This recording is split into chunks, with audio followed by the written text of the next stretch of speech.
Your entryway is where your home's feng shui really begins, and it is one of those parts of the house you walk past every single day and barely notice. That is exactly why it quietly decides how much luck and money actually make it inside. For a lot of people, this is the hidden reason behind a feeling they cannot quite explain. Money comes in, and somehow it never stays. The entrance is the mouth of the whole home, the one place everything coming in has to pass through before it reaches you. So when something here is off, it shapes how well anything good ever settles in your life.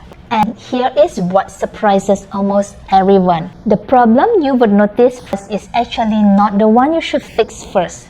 So stand at your own entryway with me. I am Mani, and on Pearlora, I explain Feng Shui in plain English so you can see what to check in a real home and what to change first. Let me show you the 3 things I will look at in the order that actually matters. But here's the thing, all 3 checks are really testing one spot in your home. So let me show you the spot first. The first stretch of space just inside your door has a name, the Ming Tang, the bright hall. It is the little bit of room you step into the door, closest behind you before you move deeper into the house. Qi is the energy and opportunity a home lives on, and it comes in through your front door, so think of it like a guest arriving. A guest does not run straightly to the back of the house. They step into the space, pause for a moment, and then move inside. Qi is meant to do the same, and the bright hall is where it slows down and gathers before it spreads into the rooms you actually live in. When it gathers like that, good things get a chance to settle with it. Money that stays, opportunities that land, a home that feels calm instead of rushed. So you do not need to imagine anything mysterious floating through your doorway. Every check I am about to give you comes down to one plain question. Is your bright hall letting energy gather or letting it slip away? The first place it slips away is straight ahead of you. So start where you are standing and look. If you can see from your entryway clear through the window, a balcony door, or a back door, one straight open line with nothing in between, that is the exact layout I would worry about for money. Picture opening the door of a small apartment and seeing a full height balcony door differently across the living room. The 2 openings sitting on one clean line. Your eyes travel straight in and straight back out, and the sitting area almost disappears. The Qi does the same thing a guest would do if they walk in your front door and straight out the balcony. It never even stops in the room. Instead of gathering in the bright hall, it pours in the front and slips out the far end, and nothing stays. That is the button behind the feeling I described earlier. Money reaches the door and leaves just as fast, never staying long enough to build into anything. That is the clearest example. 2 others do the same thing, just less obviously, and those are the ones people miss. A window a few steps in front of the door does a gentler version of the same thing, pulling your eye and the energy outward before either can settle.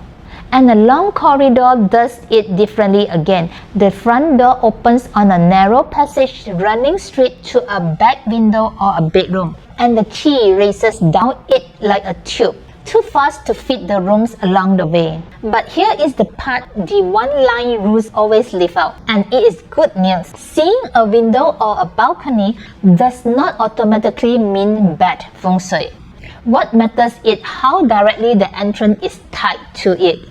So here is a simple test that works for all 3. Stand in your open doorway and notice where your eyes go before you deliberately look around. If your attention shoots straight to the balcony, the window, or the far end of the corridor, the pull is wrong. If the home gives you room to pause, or your eye catches another part of the room first, it is much milder.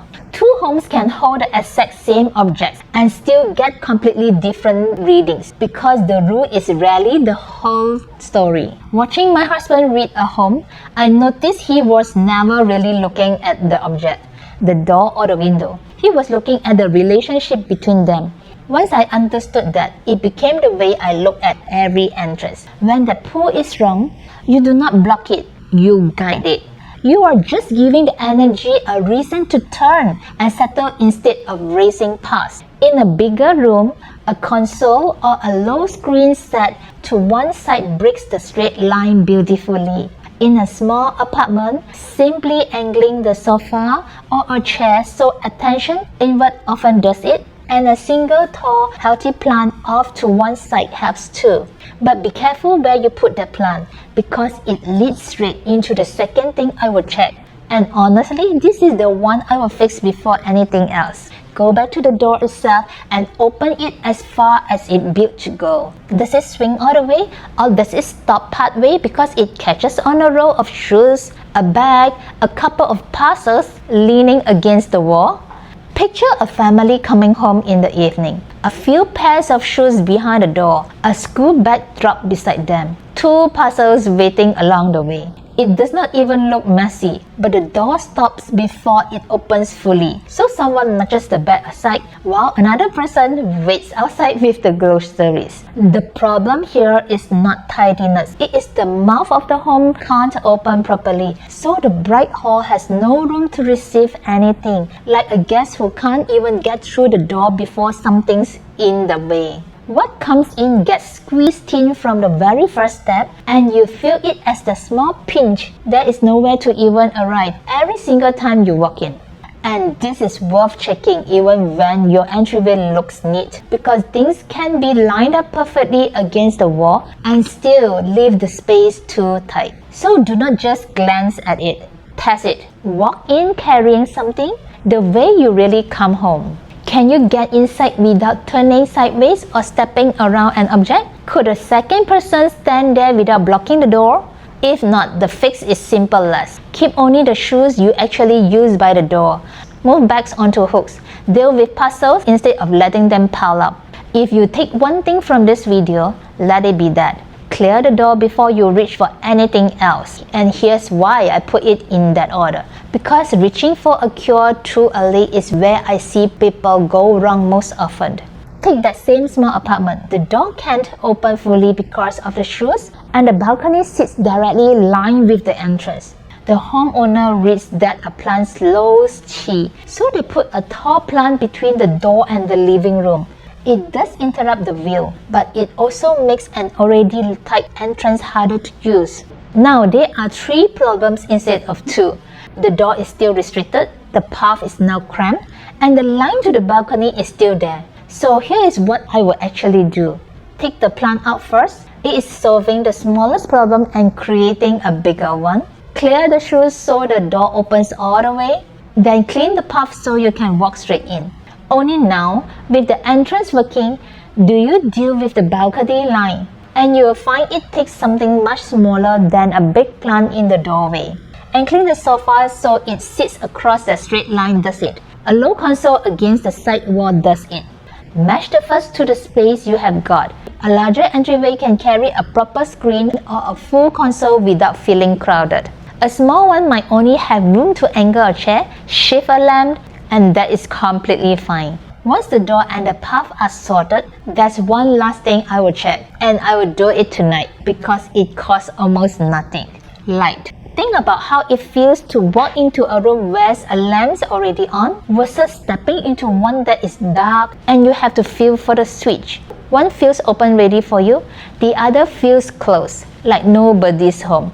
Qi responds the same way. It gathers where a space is warm and bright, and it goes flat and stagnant where a space is dark. So if your entry has a dead bulb, one weak fixture, or no real light at all, you are walking into the closed unwelcome feeling every single time you come home.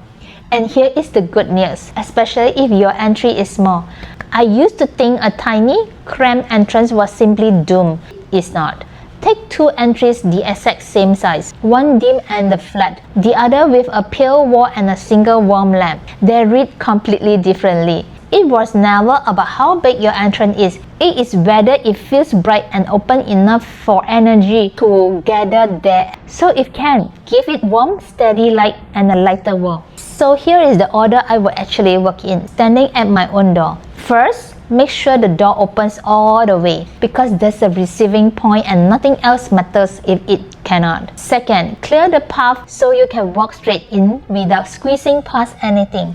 Third, check whether a balcony, window or corridor is dragging everything to the back. And if it is, guide it gently without creating a new block. And lastly, the light. Notice what is not on the list. The red ornament, the crystal, the wealth symbol. Lucky decorations comes after this thing, never before. Because a charm cannot make a blocked door open, widen a tight path, or turn a straight corridor. Your immediate action is simple. Open the front door, stand at the threshold, and run 3 checks. The door, the root, the light. Choose the strongest problem and improve one first. You do not need to redesign the whole entryway today. A supportive entrance does not guarantee wealth or good fortune on its own. What it does is help the home receive chi more clearly and let everything that comes in settle before it spreads inside, instead of slipping straight back out the way it did in that feeling I started with, where money arrives but never quite stays. That is the real value of entryway feng shui. Understanding what your entrance is doing, spotting the conditions that matters most, and making the first realistic improvement. So go and stand at your own door right after this and tell me in the comments which one your entry failed, the leak, the block or the dark. And if you would like more of the simple feng shui for wealth, love, luck and home energy, subscribe Pearlora, and remember, start with the door, then the root, and let the decorations come last. See you on the next video. Thank you and goodbye.